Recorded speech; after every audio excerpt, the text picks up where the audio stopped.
साल 2016 बिहार में पूर्ण शराबबंदी लागू करते हुए मुख्यमंत्री नीतीश कुमार ने साफ साफ कहा था कि शराब पीने का शौक रखने वाले बिहार न आए। तब कई आर्थिक विशेषज्ञों ने कहा था कि सीएम नीतीश बड़ी भूल कर रहे हैं। इसमें बिहार सरकार को 4000 करोड़ रुपए का सालाना घाटा उठाना पड़ेगा। हालांकि मुख्यमंत्री अपने फैसले पर अडिग रहे, क्योंकि तब उन्हें कोरोना वायरस और लॉकडाउन जैसी स्थिति का आभास भी नहीं रहा होगा। अब जब लॉकडाउन से उत्पन्न आर्थिक तंगी से निपटने के लिए कई राज्यों ने शराब की बिक्री का सहारा लिया है, दिल्ली जैसे राज्य में तो 70% तक वैट बढ़ा दिए गए हैं, तो ऐसे में सवाल उठता है कि क्या इस स्थिति में सीएम नीतीश को शराबबंदी हटाने या उसमें कुछ संशोधन के साथ लागू करने की पहल करनी चाहिए?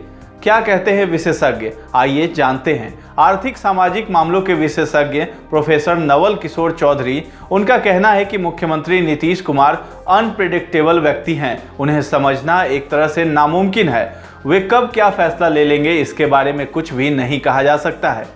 आपको बताते चलें कि जब 2005 में नीतीश कुमार सत्ता में लौटे थे, तो उसके बाद उन्होंने गांव-गांव, गली-गली शराब की दुकानें खुलवा दी थी। ये फैसला भी बड़ा ही बेतुका था, पर तब उन्होंने राजस्व वृद्धि की दलील दी थी।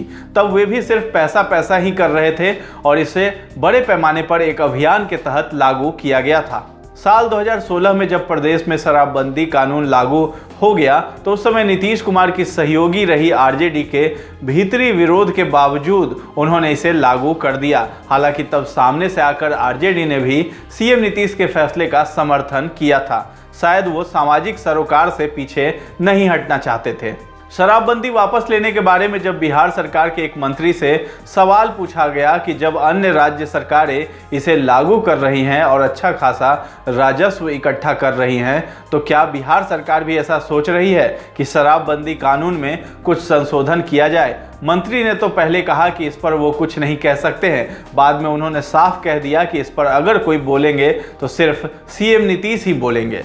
हालांकि शराबबंदी के कानून को सिर्फ इकोनॉमी के नज़रिए से देखना उचित नहीं है, इसका सोशल एस्पेक्ट भी है। इसे इस संदर्भ में भी देखने की ज़रूरत है कि आज कोरोना लॉकडाउन में सारी फैक्ट्रियां बंद हो गई हैं, तो प्रदूषण स्तर में बड़ी कमी आई है। यहाँ तक कि जालंधर से धौलागिरी की पहाड़ियाँ दिखने लगी है। यही बात बिहार में शराबबंदी कानून से जुड़ती है। बिहार में इस कारण क्राइम रेट कम हो गए हैं, युवकों की आदतों में परिवर्तन आया है और गरीब तबके की महिलाओं पर अत्याचार में कमी है। इसे सिर्फ रेवेन्यू गेन या रेवेन्यू लॉस से जोड़कर नहीं देखा जाना चाहिए। अब सवाल, क्या शराबबंदी कानून को लचीला बनाया जा सकता है? यह सही है कि शराबबंदी कानून के लागू होने से कोषागार पर बोझ बढ़ गया है, लेकिन ये एक अच्छी पहल बिहार सरकार ने की थी। हालांकि कई संदर्भों में सोचा जाए तो इस कानून में थोड़ा संशोधन कर इसे लचीला बनाया जा सकता है, लेकिन ये सरकार को सोचना होगा कि इसके दूरगामी क्या परिणाम हो सकते हैं। अगर कानून थोड़ा लचीला होगा तो ये एक अच्छी पहल हो सकती है, इसमें कहीं कोई दो मत नहीं है, पर यह सरकार अपनी ओर से तय करेगी। जिस तरह से बिहार में संसाधन का अभाव है और अब बड़ा आर्थिक संकट आने वाला है, ऐसे में केंद्र सरकार के भरोसे ही बैठना कहां तक उचित रहेगा? सरकार को अपना रेवेन्यू जनरेट करना ही पड़ेगा। अगर इस कानून को सरकार लचीला बनाती है तो आर्थिक बोझ कुछ हद तक कम हो सकता है। ये रकम बिहार की जनता की बेहतरी के लिए खर्च कर सकती है। हालांकि सिर्फ यही विकल्प नहीं है, साथ ही अन्य सेक्टर भी है, उस पर भी गंभीरता से सोचने की जरूरत है। हालांकि कुछ जानकार ये भी कहते हैं कि शराबबंदी का सामाजिक संदर्भ में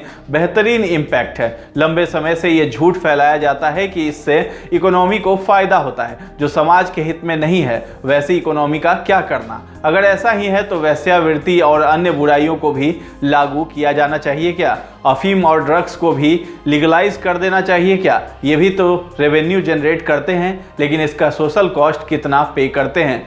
जानकारों की माने तो उनका कहना है कि जब भी सरकार के पास पैसा आता है वो जनता से ही आता है, इसमें कोई नई बात नहीं है। शराब का जो एक्सपेंडिचर है वो भी तो काफ़ी बड़ा है, इससे बीमारियां होती है, अपराध होते हैं, इसके भी तो कॉस्ट होते हैं। जब शराबबंदी लागू की गई थी तब इसका लॉस 3000 करोड़ से 4000 करोड़ रुपए कहा गया था। अब ये बढ़कर 8000 करोड़ हुआ होगा, लेकिन इसकी भरपाई हमें दूसरे विकल्पों के जरिए करनी चाहिए, न कि शराबबंदी कानून खत्म करके। जानकारों का मानना है कि इसे और भी सख्त किया जाना चाहिए और अभी जो चोरी छिपे शराब मिल जाती है वो भी बैन हो जानी चाहिए। इस वीडियो पर आपकी क्या राय है हमें कमेंट बॉक्स में जाकर जरूर बताएं और हमारे चैनल को अब तक सब्सक्राइब नहीं किया है तो सब्सक्राइब कर लें। अगर ये वीडियो आप फेसबुक पर देख रहे हैं तो हमारे पेज को लाइक और फॉलो करना न भूलें। शुक्रिया।